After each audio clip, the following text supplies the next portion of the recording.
gagal. Engkau Tuhan tak pernah lalai.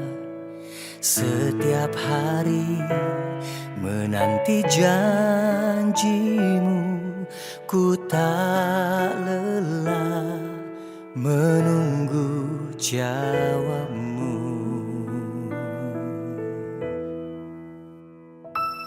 Dalam kasih-Mu Kau membawaku naik,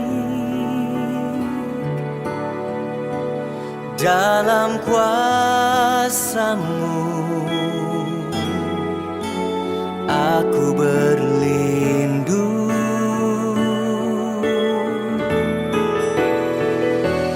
Dalam kekudusan-Mu Kau membawaku berjalan denganmu, ku lewati semua. Oh, Engkau Tuhan tak pernah gagal. Engkau Tuhan tak pernah lalai. Setiap hari menanti janji-Mu, ku tak lelah menunggu jawab-Mu.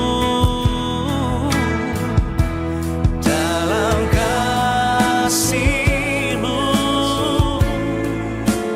Kau membawaku naik, dalam kuasa-Mu aku berlindung.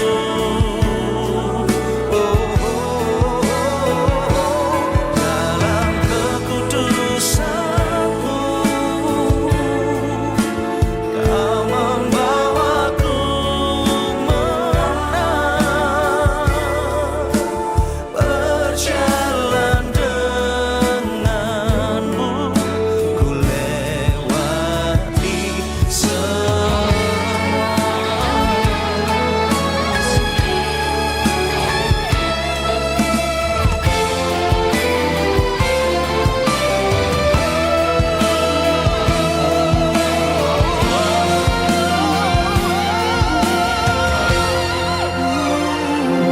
Dalam kasih-Mu, dalam kasih-Mu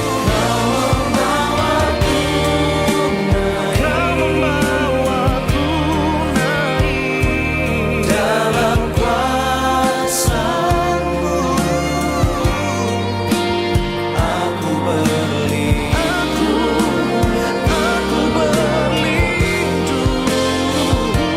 Dalam kekudusan-Mu Kau membawaku menang,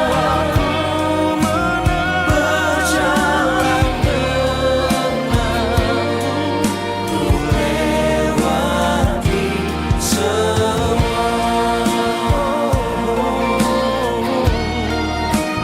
Berjalan hanya denganmu, ku lewati. Kami siapkan hati kami yang terbaik buat firman-Mu Tuhan. Sebab Engkau yang kudus, Engkau yang suci. Kami buka hati kami. Glory, haleluya. Syukur, syukur. Mari saudaraku semua kita buka hati kita untuk firman Tuhan. Yesus, Tuhan yang Maha Kudus, mulialah karya-Mu yang kudus. hati kami sujud menyembah-Mu, Allah Bapa, dalam nama-Mu. Bersama-sama angkat tangan-Mu. Kudus kasih-Mu, Yesusku. Kudus kasih-Mu, Bapakku. Penuhiku dengan Roh Kudus, kudus nama-Mu, kudus.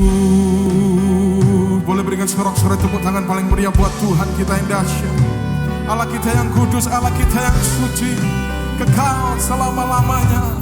Haleluya. Yesus, Tuhan yang Maha Kudus, mulialah karya-Mu yang kudus. Hati kami sujud menyembah-Mu, Allah Bapa, dalam nama-Mu. Kudus kasih-Mu, Yesusku. Kudus kasih-Mu, Bapakku. Penuhiku Tuhan, penuhiku dengan Roh Kudus, kudus nama-Mu. Kudus, kudus kasih-Mu, kudus kasih. Sekarang kita bangkit berdiri bersama-sama. Angkat kedua tanganmu, katakan kudus kasih-Mu. Kudus kasih-Mu, Tuhan. Haleluya. Penuhiku dengan Roh Kudus, kudus nama-Mu. Oh, kudus kasih-Mu, kudus kasih-Mu, Yesusku. Kudus kasih-Mu, Bapakku. Penuhiku dengan Roh Kudus, kudus nama-Mu. Kudus, kudus nama-Mu. Kudus nama-Mu.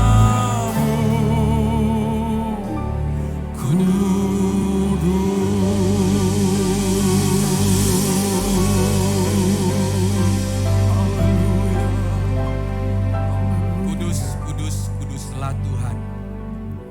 Kuduskan setiap kami di tempat ini Tuhan. Tanpa kekudusan tidak ada satu orang pun yang melihat Tuhan. Hari ini cek setiap kita. Apakah kita sudah hidup di dalam kesucian Tuhan? Apakah kita ada di dalam kekudusan Tuhan? Karena Tuhan katakan tidak ada seorang pun yang melihat Tuhan kalau dia tidak suci hatinya. Sehingga di tengah-tengah pergumulan dan tantangan di dalam hidup kita, hiduplah suci dan kekudusan. Karena Tuhan katakan permulaan hikmat adalah hidup takut akan Tuhan. Terima kasih Bapa. Biarlah setiap firman Tuhan yang akan kami dengar juga menguduskan setiap hati kami, pikiran kami, setiap langkah kami Tuhan. Sehingga kami tetap ada di dalam jalan Tuhan. Sehingga jalan yang Tuhan sudah buat, rencana yang Tuhan sudah rancangkan di dalam kehidupan kita, itu terjadi. Meskipun ada kegagalan-kegagalan yang kita alami, tetapi percayalah Tuhan tidak pernah gagal. Kejatuhan mungkin kita alami, tapi Tuhan katakan 7 kali orang benar jatuh, dia bangkit kembali. Urapi setiap kami di tempat ini. Di dalam nama Tuhan Yesus, kami sambut firman-Mu. Haleluya. Amin. Shalom, silakan duduk Bapak Ibu. Puji Tuhan saudara, tema kita di bulan Mei ini bicara tentang kebenaran yang tak pernah gagal. Subtemanya adalah saudara bangkit dari kegagalan. Kenapa saudara dikatakan kebenaran tidak pernah gagal? Karena Tuhan memang tidak pernah gagal. Saat dia merancang sesuatu saudara, itu tidak akan pernah gagal. Manusia yang gagal ada. Oleh karena itu kita harus berharap dan bersandar kepada Tuhan. Manusia bisa jatuh. Makanya firman Tuhan katakan jikalau orang benar jatuh 7 kali, dia bangkit kembali. Sehingga ada kegagalan-kegagalan yang akan kita lewati, yang akan kita hadapi. Saya mau tanya sama Bapak Ibu, apakah di tempat ini ada orang yang gak pernah gagal? Kalau ada tolong angkat tangan. Gak ada saudara. Semua orang pasti pernah gagal. Tetapi yang membedakan apakah setelah dia jatuh, dia gagal, dia bangkit gak? Atau dia menyerah? Saya mau katakan dari kegagalan itulah justru kita banyak belajar. Kita dengan kegagalan itulah saudara akhirnya kita bisa mendekat sama Tuhan. Abraham Lincoln presiden ke-16 Amerika Serikat saudara. Apakah dia gak pernah gagal? Ya, dia pernah gagal. Bahkan untuk mencapai tempat itu dia perlu 30 tahun. 1830-an saudara, dia mendaftarkan diri untuk menjadi seorang presiden, tapi gagal. Lalu dia turunkan niatnya menjadi mungkin senat atau seperti sederajat itu, tapi gagal. Dan bahkan dia ditinggal oleh istrinya. Maksudnya meninggal. Kegagalan demi kegagalan saudara dia hadapi, tapi Lincoln gak pernah putus asa. 1960 dia berhasil menjadi presiden ke-16. Dan statement apa yang dia buat? Dia katakan, jikalau engkau ingin tahu karakter seseorang, kasih dia kekuasaan, maka engkau akan tahu karakter orang itu baik atau tidak. Karena saudara, kalau kita nggak punya kuasa, nggak ada tempat, nggak ada uang, nggak ada kaya saudara, apanya mau disombongkan? Belum kelihatan karakternya Bapak Ibu. Tapi saat kalau dia punya, ada jabatan, ada tempat saudara, sudah punya, kita akan lihat orang itu karakternya bagaimana. Kenapa Lincoln bisa mengatakan ini? Karena 30 tahun dia jatuh bangun saudara. Mungkin kalau tahun pertama dia langsung daftar, dia langsung dapat. Mungkin dia akan menjadi seorang presiden saudara yang arogan. Dia tidak belajar. Mungkin dengan kekuasaannya dia menindas banyak orang. Tetapi tercatat Abraham Lincoln menjadi presiden salah satu the great president. Kenapa? Karena karakternya sudah diproses. Saat dia mengatakan seperti itu saudara, bahwa dia mau menjadikan dirinya menjadi seorang presiden yang diberi kuasa, kekuatan, jabatan, tapi dia tidak mempergunakan itu sewenang-wenang. Hari ini Tuhan pun sama dengan kita saudara. Tantangan demi tantangan kegagalan kita bisa hadapi. Tapi di tengah-tengah kegagalan itu kita belajar bahwa kalau kita bisa nanti bukan karena kita tapi karena Tuhan. Maka firman Tuhan katakan berkat Tuhanlah yang menjadikan kita kaya. Susah payah tidak akan menambahinya. Bukan berarti gak kerja saudara. Susah payah itu artinya sudah porsi yang Tuhan kasih, kamu sudah kerja. Kamu mau serakah, kamu mau lebih, itu gak bisa. Nanti kalau memang itu dari Tuhan, porsi kamu, Tuhan yang tambahkan. Artinya ada bagian yang tetap kita kerjakan, yang kita lakukan sesuai dengan porsi dan kekuatan kita. Jangan sampai salah saudara. Nanti pakai ayat itu akhirnya berkat Tuhanlah yang menjadikan kaya. Gua memang begini, hidup malas-malasan, gak kerja. Ingat, susah payah itu artinya lebih daripada kapasitas kita kerja. Artinya sudah kerja. Tapi banyak orang ingin serakah sehingga bersusah payah. Dia ingin lebih dari offer yang Tuhan sudah kasih. Nah itu yang akan menyusahkan dia. Padahal Tuhan katakan, kalau mau lebih aku yang tambahkan. Carilah dahulu kerajaan Allah. Maka semuanya akan ditambahkan kepadamu. Kata ditambah artinya kita sudah ada, dipelihara Tuhan. Kalau nanti mau ditambah, itu urusan Tuhan, katakan amin. Nah hari ini saudara kita akan belajar dari kisah Simon Petrus. Seorang nelayan. Tapi kisah ini saudara ada dua. Sama-sama juga waktu Tuhan datang kepada mereka itu waktu mereka sedang nelayan. Tetapi kejadian yang pertama adalah di mana waktu Yesus lagi cari murid. Di mana waktu itu Simon Petrus sedang menjala ikan. Tetapi saudara di dalam Yohanes 21 ini adalah di saat Yesus sudah bangkit. Dia menampakkan dirinya kepada murid-muridnya. Ceritanya hampir sama tetapi berbeda. Mari kita lihat saudara di dalam Yohanes 21 ayatnya yang pertama sampai ketiga dulu. Saya nggak baca semuanya saudara, saya ambil poinnya. Saya juga percaya saudara tahu kisah ini. Di mana Yesus datang kepada Yohanes dan juga ada Petrus di sana yang sedang menangkap ikan. Mereka gagal saudara. Mereka punya pengalaman tapi mereka gagal. Yesus datang ke tempat itu. Lalu apa yang kita akan belajar di ayat yang pertama sampai dengan ketiga. Kemudian Yesus menampakkan diri lagi kepada murid-muridnya. Setelah bangkit dia menampakkan saudara di bantai danau Tiberias dan ia menampakkan diri sebagai berikut. Ayat kedua. Di pantai itu berkumpul Simon Petrus, Thomas yang disebut Didimus, Nathanael dari Kana yang di Galilea, anak-anak Zebedeus dan dua orang muridnya yang lain. Kata Simon Petrus kepada mereka, "Aku pergi menangkap ikan." Kata mereka kepadanya, "Kami pergi juga dengan engkau." Mereka berangkat lalu naik ke perahu, tetapi malam itu mereka tidak menangkap apa-apa. Saudara, Yesus waktu bangkit belum menampakkan diri kepada mereka. Mereka itu masih hidup di dalam ketakutan dan semuanya. Memang satu hal saudara, ada yang mengatakan bahwa mereka kembali lagi kepada pekerjaan mereka yang lama. Mungkin ada sisi negatifnya saudara. Tetapi saya mau katakan ada sisi positifnya daripada Simon Petrus yang kembali kepada pekerjaannya yang lama. Di mana saudara dia bertanggung jawab atas hidupnya, yaitu bekerja. Hal pertama saudara, bekerja adalah tanggung jawab kita. Waktu dia sedang menunggu apa yang dikatakan Yesus itu apakah terjadi bangkit atau tidak. Mereka sedang ragu-ragu saudara. Mereka enggak tinggal diam. Mereka tetap bekerja.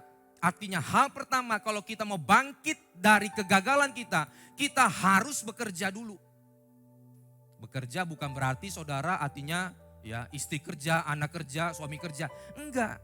Bekerja itu esensinya bertanggung jawab di dalam bidangnya. Di dalam hidupnya. Kalau dia seorang istri, bertanggung jawablah sebagai seorang istri. Jaga anak, ngurus anak, ngatur rumah tangga saudara, dukung doa suaminya. Suami sebagai kepala rumah tangga kalau dia punya kapasitas kerja, memang bisa kerja saudara, dia kerja saudara. Tapi bukan tidur makan. Berkat Tuhanlah yang menjadikan kaya. Mati saudara kalau kayak begini. Tetap harus bertanggung jawab, dia harus bekerja. Saudara juga jangan berpikir bahwa kalau kita punya istri, ya, kerjanya apa Pak? Saudara, kalau kita mau hitung-hitungan, kita cari pembantu, cuci, setrika, pel, suster, ngurus anak saudara, itu kalau total digabung berdua hampir 10 juta. Belum lagi kalau bantu kita kerja urus pembukuan, ngurus saudara di komputernya, apa yang dia lakukan, tambah lagi sekretaris 5 juta. Puluhan juta sudah digaji saudara. Artinya bekerja di sini adalah bertanggung jawab pada bagian masing-masing.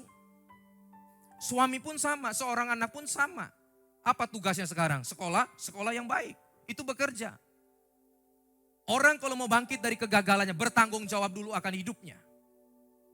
Kalau dia seorang hamba Tuhan, bekerjalah dan melayanilah seorang hamba Tuhan. Itu bekerja. Jangan kita pakai ayat nih saudara. Pak lihat burung pipit. Enggak menabur dan enggak menuai.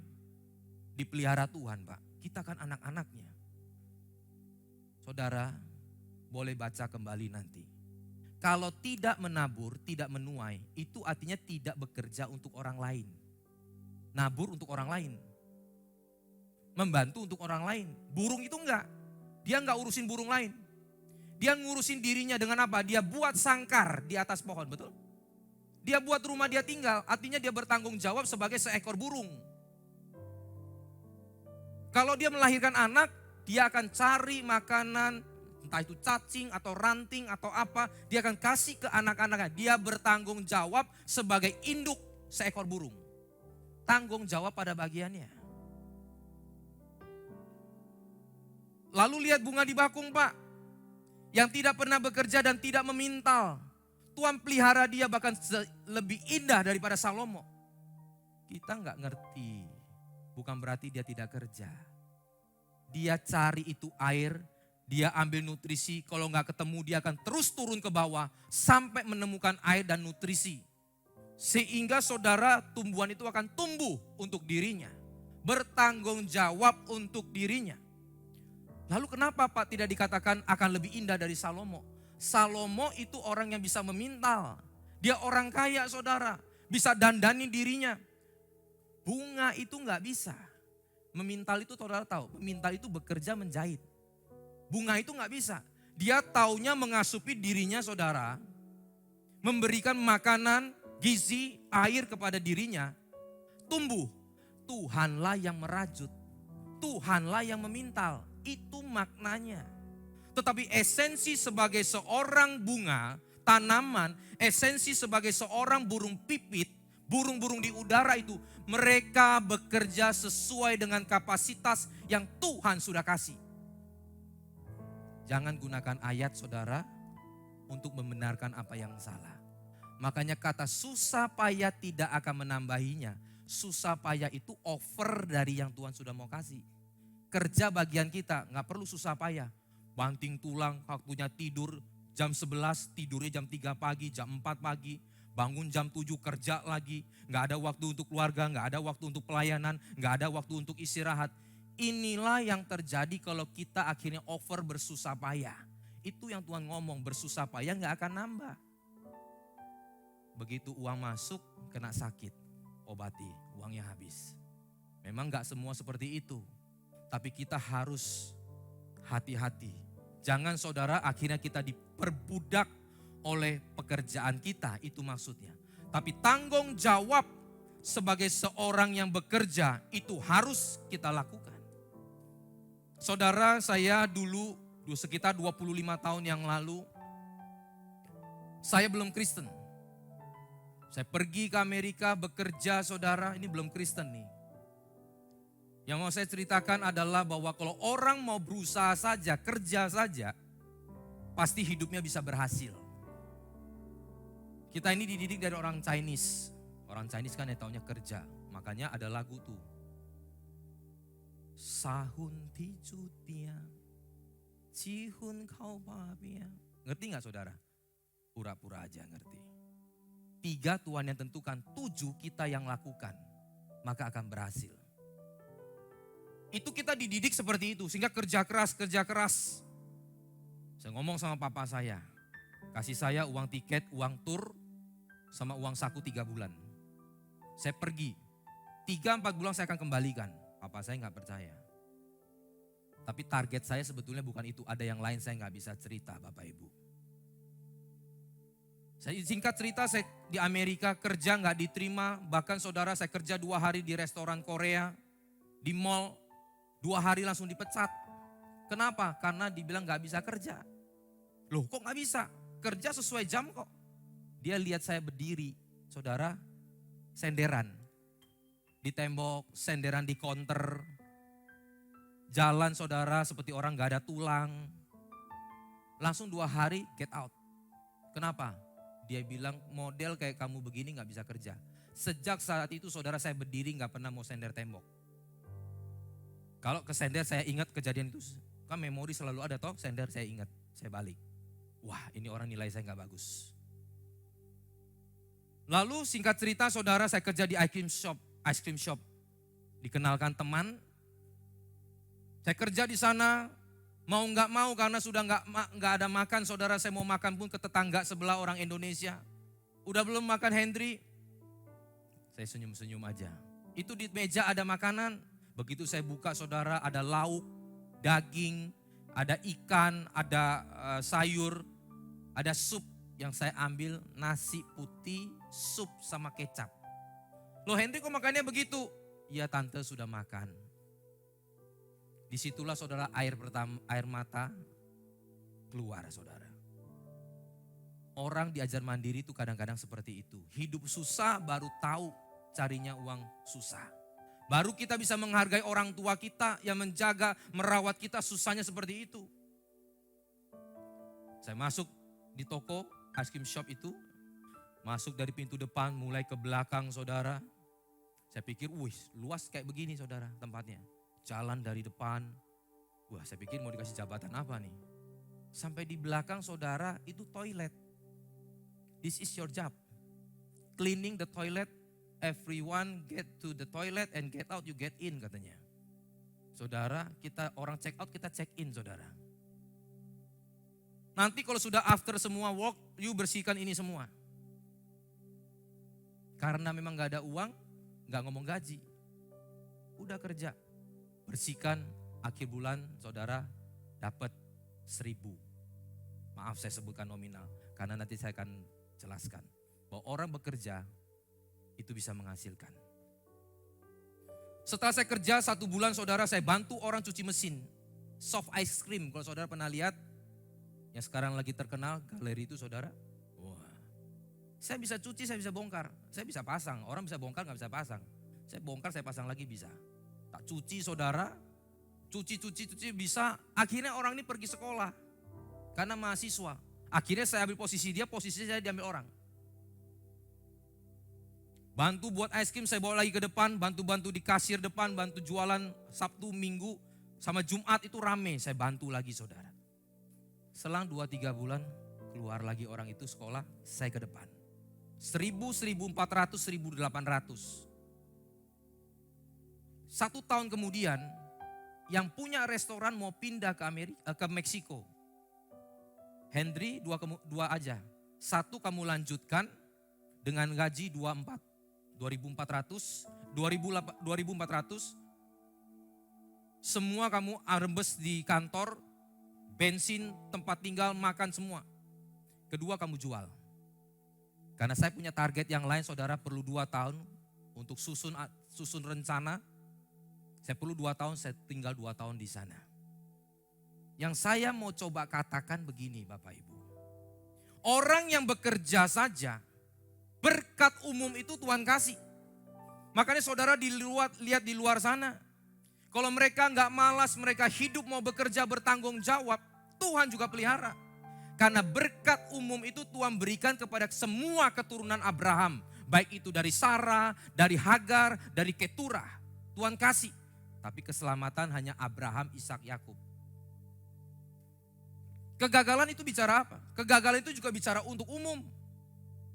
Kita lihat dulu ini saudara bahwa kita harus mau bertanggung jawab dengan bagian kita. Yaitu bekerja. Amsal 6 ayat yang ke-6 sampai dengan ke-8.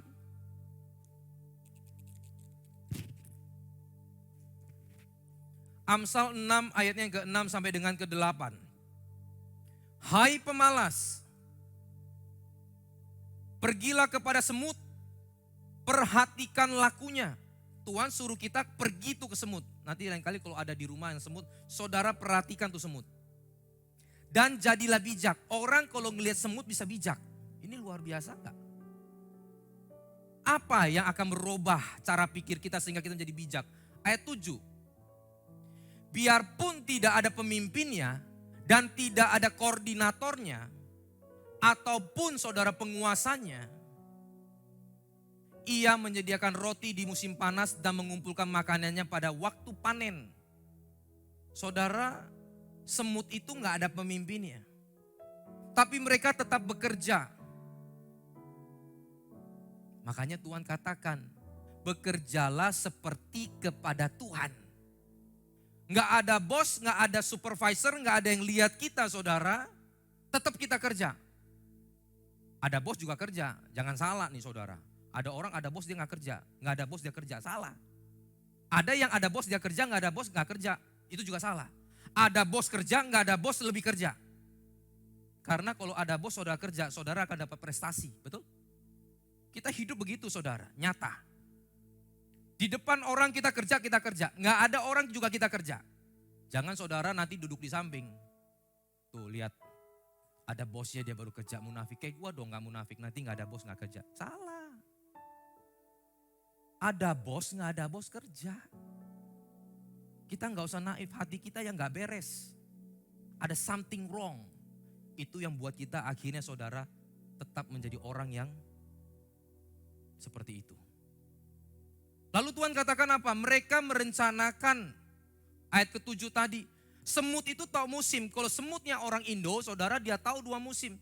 Kapan musim kemarau, kapan musim hujan. Waktu musim kemarau dia kumpulkan makanan di tempatnya.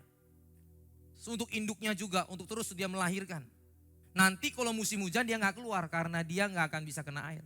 Tapi kalau semutnya di luar negeri, dia tahu 4 musim. Itu hebatnya semut. Betul saudara. Kapan dia kerja, kapan waktunya, kapan dia kumpulkannya. Makanya saudara lihat di dalam Kejadian Yusuf, Tuhan juga pernah buat toh. 7 masa kepanen, 7 tahun masa sukar. Waktu panen kamu kumpulkan, kamu jangan habiskan.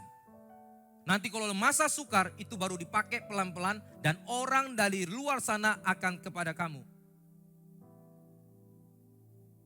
Juga Tuhan katakan seperti itu. Dan apa yang semut lakukan juga saudara, gak pernah putus asa. Katakan saudara, gak pernah putus asa. Semut saudara lihat, kalau kita tutup begini dia jalan, kena sini dia ke sini. Saudara tutup lagi dia ke sini, saudara tutup lagi dia ke sini. Apa saudara tutup 4-4-nya dia akan ke atas. Cari jalan keluar. Semut seperti itu. Makanya waktu kita lihat kita akan jadi bijak. Gak pernah putus asa. Itu semut. Tapi Tuhan katakan dia yang buat jalan. I am the way. Kita Tuhan kasih jalan sama kita. Tapi apakah kita ada di jalan Tuhan? Apakah kita menyerah? Tetap bekerja. Lakukan bagian kita. Dan percayalah bahwa Tuhan akan menyertainya.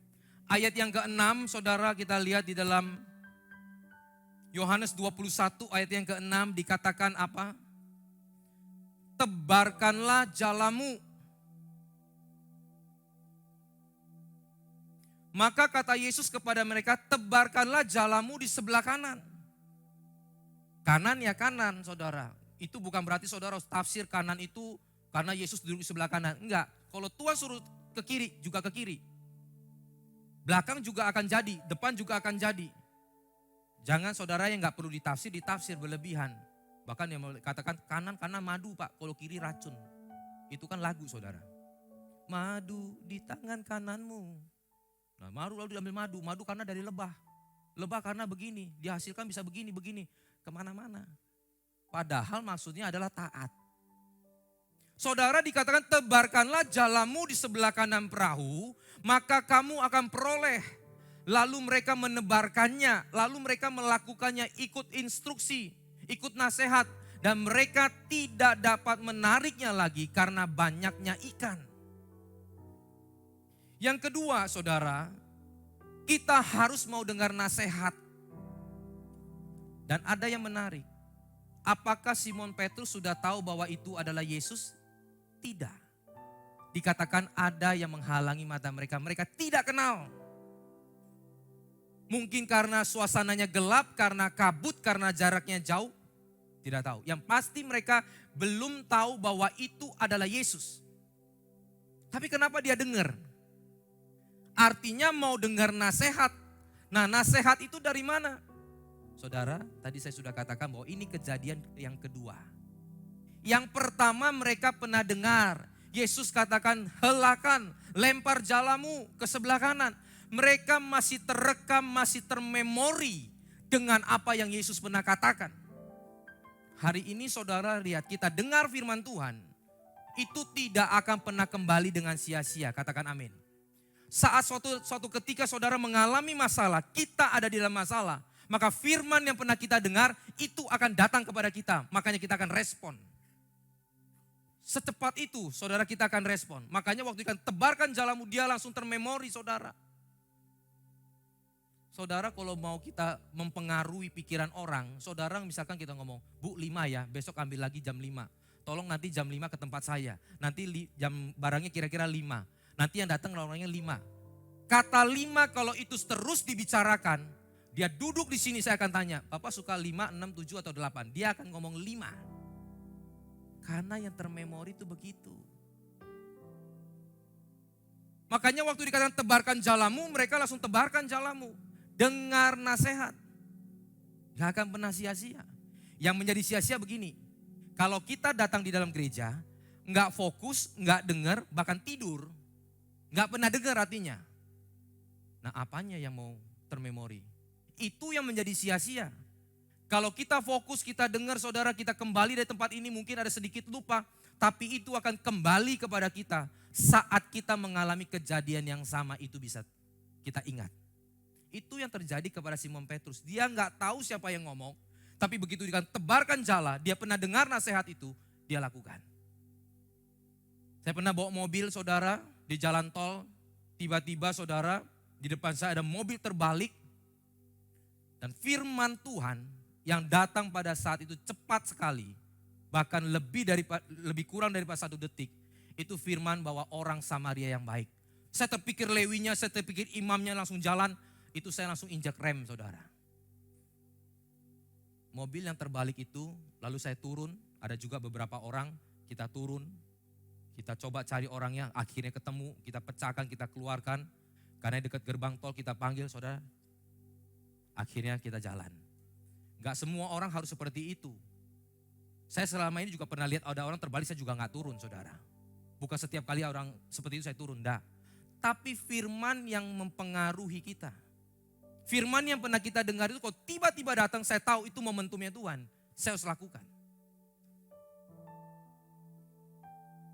Dan yang kedua, nasihat itu bisa datang dari siapapun. Gak mesti Tuhan yang ngomong. Tuhan bisa pakai saudara orang-orang di sekitar kita. Bahkan orang-orang yang gak kepandang. Saudara ingat Naaman? Siapa yang pertama kali ngomong sama dia? Kalau ada Nabi Elisa yang datang ke sana, yang bisa melakukan perkara besar. Perempuan Israel yang dulu diambil waktu dia menang perang saudara. Dipekerjakan di rumah dia. Dan dia pernah dengar tentang kisahnya Elisa. Waktu Elisa mau lewat di kotanya, dia katakan kepada nyonyanya, beritahu Tuhan. Kenapa dia tahu tuannya itu kusta? Karena dia yang nyuci pakaiannya. Orang lain gak tahu Bapak Ibu. Karena kusta itu kalau tahu penyakitnya akan dianggap najis, akan diusir. Akan diasingkan.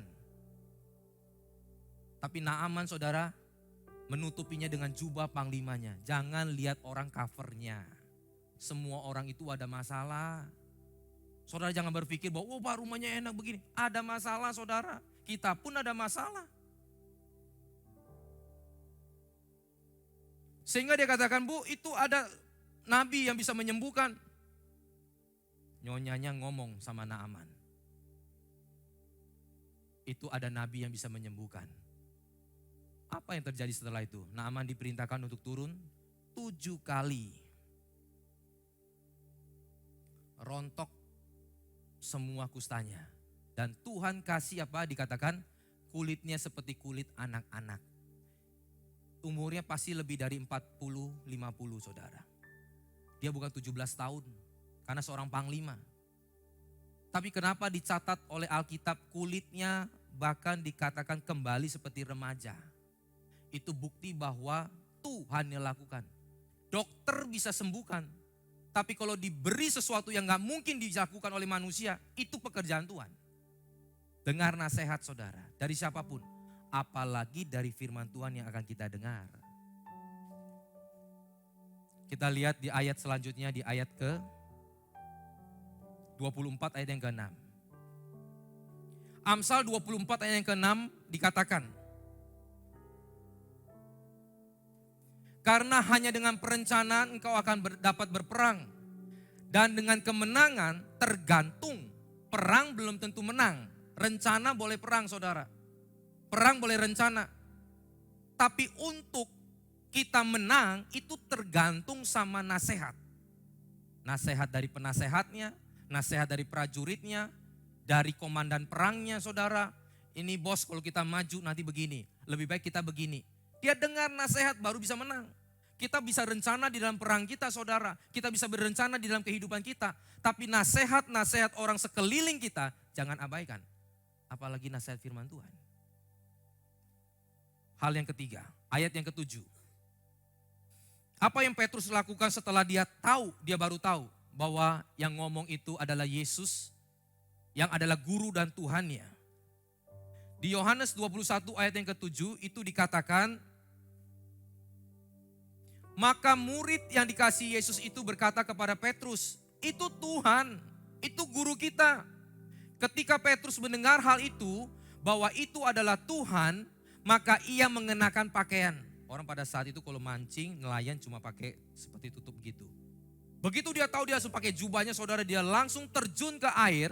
Apa yang dia katakan? Lalu dia terjun ke air, dia menghampiri Yesus. Berkat yang dia dapat yang besar-besar itu, dia tinggalkan. Dia gak silau sama berkatnya. Kalau kita tahu ini berkat datangnya dari Tuhan, kita gak akan silau sama berkatnya. Kita akan kejar, kita akan cari sumbernya, katakan amin. Langsung dia cari sumbernya. Dan apa yang sumbernya lakukan dan apa yang Tuhan lakukan. Kalau kita saudara, ujian itu bukan sekedar bicara berkat, bukan sekedar bilang berkatnya. Berkat itu juga ujian buat kita. Apakah kita kejar sumbernya atau berkatnya. Tapi Petrus memutuskan kejar Tuhannya. Sumbernya. Dan apa yang sumbernya lakukan? Petrus ambil kemari ikanmu. Yang kamu tangkap itu sebagian. Lalu Tuhan bakar dengan sekejap. Saudara jangan tanya berapa lama bakarnya. Gak perlu. Dari mana arangnya gak usah tanya. Itu Tuhan. Begitu dibakar saudara, kita tinggal terima jadi berkat matang. Saudara mohon maaf, berkat yang kita terima itu datangnya dari Tuhan. Berkat ini kalau kita simpen untuk kita sendiri dan kita silau dan kita tidak menjadi sumbernya, berkat ini akan jadi masalah. Makanya gak sedikit saudara orang akhirnya diberkati jadi sombong, jadi arogan, hidup gak karuan. Tapi kalau berkat ini saudara kita bawa kepada Tuhan, kita cari sumbernya, maka berkat itu akan mendatangkan damai sejahtera. Berkat itu saudara akan menjadi berkat yang sejati, yang sesungguhnya. Berkat yang matang. Karena Tuhan yang akan ambil andil di situ. Katakan amin. Berkat Tuhanlah yang menjadikan kaya. Susah payah tidak akan menambahnya. Pak saya dapat berkat tak invest lagi. Tak buat lagi besar, tak invest. Itu Pak tanya Tuhan. Tuhan katakan bawa kemari. Nanti aku yang jadiin berkat lebih matang lagi. Aku yang akan tambahkan. Kita seringkali begitu Bapak Ibu, mohon maaf. Begitu diberkati, caw. Begitu diberkati, mundur cantik. Mulai nikmati berkatnya, lupa menikmati Tuhan. Makanya menikmati itu adalah satu karunia daripada Tuhan. Hari ini kita belajar. Kejar sumbernya. Mari kita bangkit berdiri, kita akhiri firman Tuhan. Kami mau bersyafaat untuk gereja-gereja yang ada di seluruh dunia. Bagi para hamba Tuhan sampai kepada semua jemaatnya. Kiranya Tuhan memberkati mereka semua supaya mereka menjadi berkat dan berdampak. Sehingga gereja di seluruh dunia dipenuhi oleh jemaat yang mencari Tuhan dengan tulus dan takut akan Tuhan. Buat semua hamba Tuhan dan gereja bersatu, rukun dan tidak terpecah-pecah. Supaya dunia percaya bahwa Yesus adalah Tuhan bagi kemuliaan Allah Bapa. Demikian juga untuk gereja di mana kami engkau percayakan untuk mengembalakannya, yaitu gereja Blessing in the Spirit. Kami mau berdoa untuk setiap persembahan dari jemaatmu, baik itu di dalam pembangunan gereja, diakonia, perpuluhan. Kiranya Tuhan kau menerimanya dan membalasnya berlipat-lipat. Biarlah persembahan ini berkenan kepada Tuhan, sebagaimana persembahan Habel. Tuhan engkau memberikan kemurahan-Mu. Balaslah kebaikan dan kerelaan hati jemaat. Jaga dan lindungi mereka. Serta peliharalah mereka beserta keluarga, pekerjaan, studi, dan juga di dalam kesehatannya. Mari dekapkan kedua tangan di dada. Jagalah hatimu dengan segala kewaspadaan, karena dari situlah terpancar kehidupan. Jemaat yang dikasihi Tuhan, jadilah berkat dan terimalah berkat rahmat anugerah dari Allah Bapa di surga, di dalam Putra Tunggalnya Yesus Kristus yang telah mati bagi dosa-dosa kita, dan Dia bangkit pada hari ketiga, sehingga kita sembah Tuhan Allah yang hidup. Iman kita bukan kepada Tuhan yang mati. Dia naik ke sorga, menyediakan rumah bagi kita, sehingga kita punya pengharapan yang pasti. Dia akan datang kedua kalinya, menyebut gereja dan umatnya yang berjaga-jaga, kudus, dewasa, bijaksana, serta menghakimi dunia. Dan di dalam persekutuan dengan Roh-Nya yang kudus, menghibur, menguatkan, menginsafkan, dan terus membuat hati kita berkobar-kobar di dalam kasih semula, kekudusan, kebenaran, dan menjadi saksi Kristus dari sekarang sampai selama-lamanya. Mari kita tutup dengan doa Bapa kami. Bapa kami yang di surga, dikuduskanlah namamu, datanglah kerajaan-Mu, jadilah kehendak-Mu di bumi seperti di surga. Berikanlah kami pada hari ini makanan kami yang secukupnya, dan ampunilah kami akan kesalahan kami, seperti kami juga mengampuni orang yang bersalah kepada kami. Dan janganlah membawa kami ke dalam pencobaan, tetapi lepaskanlah kami daripada yang jahat. Karena Engkaulah yang punya kerajaan dan kuasa dan kemuliaan sampai selama-lamanya. Amin. Tuhan Yesus memberkati. Shalom. dalam kasih